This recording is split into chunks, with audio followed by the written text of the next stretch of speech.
नमस्कार, मैं उपेंद्र कश्यप और आप देख रहे हैं फोर्थ व्यूज, चौथा विचार। बाकी राजद प्रदेश अध्यक्ष को लेकर जो बिहार में राजनीति हो रही है, राजनीति पूरी गरमाई हुई है, उसी की बात करेंगे। और बिना कास्ट पॉलिटिक्स की चर्चा क्या करेंगे आप? अगर उत्तर भारत में है, बिहार उत्तर प्रदेश जैसे राज्यों में है, तो स्वाभाविक है कि बिना जात की बात राजनीति की तो कम से कम नहीं होती। अब यहाँ राजपूत जगदानंद सिंह हैं प्रदेश अध्यक्ष, बीते 2 महीने से प्रदेश कार्यालय नहीं गए हैं। काफी कुछ उन्होंने किया, लेकिन अब चर्चा यह है कि वो स्वास्थ्य कारणों से या अन्य कारणों से वो अब प्रदेश अध्यक्ष पद पर नहीं रहेंगे। तो प्रश्न ये उठता है कि राजपूत के जाने के बाद क्या राजपूत आएंगे, क्या महतो जी आएंगे, वैश्य को बनाया जाएगा, मुस्लिम को बनाया जाएगा? तमाम तरह के सवाल उठ रहे हैं। हम आपके पास 7 नाम बताएंगे जिनकी संभावना है कि वो बिहार में राजद के प्रदेश अध्यक्ष बनाए जा सकते हैं, क्योंकि बिहार विधानसभा का चुनाव अब निकट है और तमाम राजनीतिक दल इसी के संदर्भ में अपनी नीति रणनीति बना रहे हैं, चाल चल रहे हैं, बयान दे रहे हैं, प्रयास कर रहे हैं। तो आज की चर्चा हम इसी मुद्दे पर करेंगे कि जगदानंद के बाद कौन से वो नाम है 7 जिनकी चर्चा चल रही है। और आमतौर पे जब चर्चा होती है तो उसमें जातीय समीकरण, क्षेत्रीय समीकरण साधने का प्रयास किया जाता है। तो क्या होगा क्षेत्रीय कारण और क्या होगा जातीय कारण?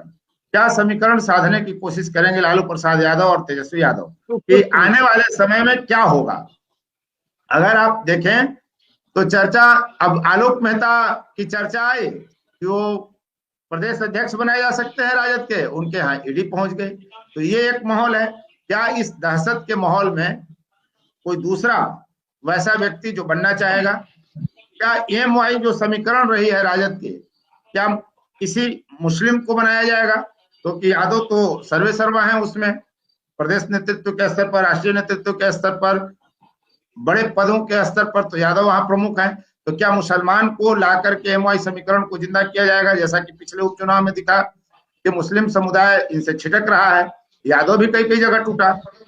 क्या अनुसूचित जाति के किसी व्यक्ति को प्रदेश अध्यक्ष बनाकर शिव कुमार सिन्हा जी कैसे इसे देखा जाए? देखिए, बिहार के राजनीतिक में कहीं ना कहीं 2 कॉन्सेप्ट है, ए टू जेड और divide and rule. A to Z जो है एक समावेशी समाज की सोच है, लेकिन डिवाइड एंड रूल जो है सत्ता में जीतने के लिए, सत्ता में चुनावी जीतने के लिए डिवाइड एंड रूल की भी बातें आती है। तो राजद जो है ए टू जेड की ओर करेगी कि समाज को डिवाइड एंड रूल करके वोट ग्रहण करेगी, एक कंसेप्ट है। और इसी को सिंबलाइज करने के लिए प्रदेश अध्यक्ष बनाने की बात।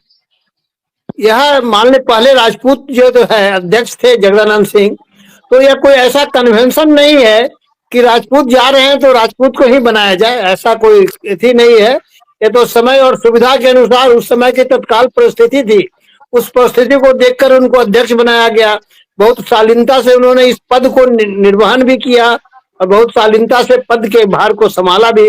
अब किसी कारणवश स्वास्थ्यवश अपना वो रिटायरमेंट लेना चाह रहे हैं। इस परिस्थिति में जो बनाने की बात आ रही है, तो पिछले जो लोकसभा में टिकट बंटवारा के समय जो देखा जा रहा था कि वो कुशवाहा को राजद जो है साधने का प्रयास कर रही थी। तो कुशवाहा में एक उम्मीदवार जो है आलोक कुमार मेहता थे, जो पुराने थे, उनके फादर विजय तुलसीदास मेहता पूरे राजनीतिक परिप्रेक्ष्य में संपन्न परिवार से आते हैं। तो उनके यहाँ जो ईडी का छापा पड़ा है, तो छापा पड़ने के बाद अगर वह बेदाग निकलते हैं तब तो हीरो बन के निकलेंगे। अगर कुछ उन पर छीटा कसी होगा तो कुछ इपवट के साथ वातावरण बन सकता है। तो यह लोगों में तो दागदार होने में और बेदाग निकलने में तो बहुत समय लग जाएगा, तब तक तो उतना दिन है कि वो इंतजार करें। हाँ, बहुत समय लगेगा। तो हो सकता है कि पोस्टपोन रहे तत्काल। दूसरा जो है मंगनीलाल मंडल जी का नाम आ रहा है। तो मंगनीलाल मंडल जो है धानुक जाति से हैं। धानुक जाति के बारे में करीब ले आए हैं अभी धानुक जाति के संबंध में, धानुक जाति के संबंध में जो नीतीश कुमार का समझ है और जो लौह कुश समीकरण का समझ है कि धानुक जादू लौह कुश का एक अंग है।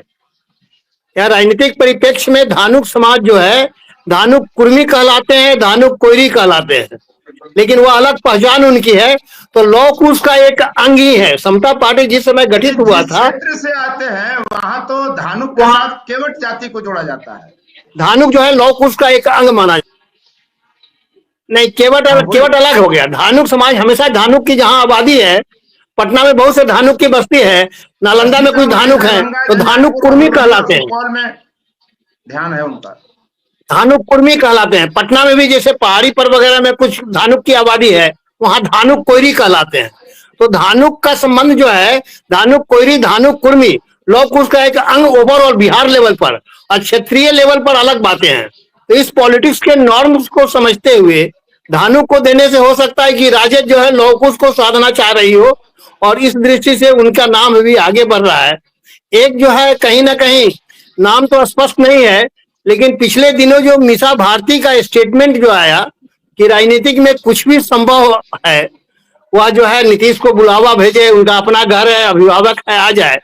तो इस परिप्रेक्ष्य में और बीजेपी की राजनीतिक में देखते हैं तो हमको तो लगता है कि कभी कभी जो है मीसा भारती हो सकता है कि उनको प्रदेश अध्यक्ष, जिसकी कोई चर्चा नहीं है, लेकिन लालू आजकल पार्टी परिवारवाद पार्टी का कंसेप्ट बहुत है, तो प्रदेश अध्यक्ष का भी नाम महिला है, लालू परिवार से है। ये भी हो सकता है। अगर उनको अध्यक्ष, प्रदेश अध्यक्ष नहीं बनाएगा तो इस बात की भी संभावना है कि राजद टूट करके मीसा भारती के नेतृत्व में कहीं जो दो एमपी जो है बीजेपी खेमा में नहीं चले जाए। जिस ढंग से उनकी बातें चल रही है और बीजेपी के प्रति सॉफ्ट कॉर्नर आ रहा है, कानूनी पचड़ा से बचने के लिए, ईडी के प्रभाव से बचने के लिए भी हो सकता है कि राजद परिवार का कोई आदमी टूट करके बीजेपी खेमा में चले जाए और मोदी मंत्रिमंडल का मीसा भारती सदस्य भी बन जाए नियर फ्यूचर में। ये राजनीतिक के तह में यह बातें उभर रही है। अब क्या है, मनोज झा इसके साथ पायलटिंग कर रहे हो या और जो लोग वहां हैं, लेकिन इस तरह की बातें भी कहीं ना कहीं है। बीजेपी को भी कुछ एमपी की जरूरत है, और जदयू से आसान तोड़ना जो है राजद को है। राजद का जो है 2-3 एमपी को तो आसानी से बीजेपी ले सकती है मीसा भारती के नेतृत्व में। तो इसलिए क्या क्या संभावनाएं परत दर परत खुलने की बात आ रही है। तो तीसरा अध्यक्ष में तो मीसा भारती का भी नाम हो सकता है, उसको पार्टी में रखने की बात है। इसके अलावा कोई मुस्लिम, एक सेकंड, पशुपति पारस से जो जिस तरह नजदीकी बढ़ रही है, हालांकि ये संभावना तो नहीं है, लेकिन पशुपति पारस को भी पार्टी में मर्ज करने का अनुरोध किया जा सकता है और पार्टी अध्यक्ष के, प्रदेश अध्यक्ष की बात आ सकती है। साधने की राजनीतिक तो कई तरह की संभावनाएं हैं, इसलिए क्या क्या होता है आगे देखते चलिए। आगे ठीक है, लेकिन जो आप कह रहे हैं लगता है प्रथम दृष्टया कि वो काल्पनिक ही है। काल्पनिक है, लेकिन संभावना है। राजनीति में जब सब कुछ संभव है। भारतीय और पशुपति पारस की चर्चा तो कहीं मीडिया घराना में नहीं है और अच्छा, मीडिया में नहीं है, लेकिन संभावनाएं तो देखिए। पहले हम पहला शब्द यही बोले थे कि राजद A to Z और डिवाइड एंड रूल दोनों के बीच में स्थिति बन रही है। राजद का शब्द जाल जो है A to Z की बात है, लेकिन व्यवहार में डिवाइड एंड रूल की पॉलिसी अपना करके वोट साधने की कोशिश करेगी। इस परिप्रेक्ष्य में जिस जाति के लोगों को अध्यक्ष बनाएगी उसको टिकट कम देगी। अगर आलोक मेहता अध्यक्ष नहीं बन पाए तो इसका मतलब है कि कुशवाहा को टिकट अधिक मिलेगा। अगर कोई जो यह जनरल पॉलिसी अपने हाथ है, जिस पार्टी को बेवकूफ, जिस जाति को बेवकूफ बनाना हो उस पार्टी को अध्यक्ष बना दिया जाए, सेरेमोनियल हो, दिखाने के लिए हो, उसका कोई उद्देश्य नहीं, उसको टिकट कम देने की प्रवृत्ति हो।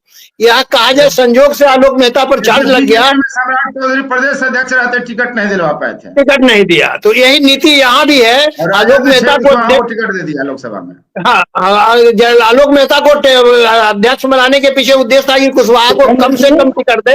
अगर कुशवाहा को कम से कम टिकट मिलेगा तो उपेंद्र कुशवाहा का अभी तक का जो साइलेंट व्यक्तित्व है, साइलेंट व्यक्तित्व, फिर वो साइलेंट व्यक्तित्व कहीं ना कहीं कुछ करिश्मा कर सकते हैं। इसलिए अध्यक्ष जो है A to Z को ध्यान में रख करके नहीं, डिवाइड एंड रूल के तहत किसी वर्ग विशेष को बनेगा। और कहीं ना कहीं मेरा ये भी एक कंसेप्ट है कि आजकल एक बड़ा कंसेप्ट चल गया है परिवारवाद। लाख लोग बहुत प्रवचन करते हैं, लेकिन परिवार के लोगों को ही अपना बनाना चाहते हैं भविष्य के लिए। इसलिए परिवार से भी कहीं ना कहीं बातें आ सकती है। फोर्थ व्यूज, चौथा विचार, बाकी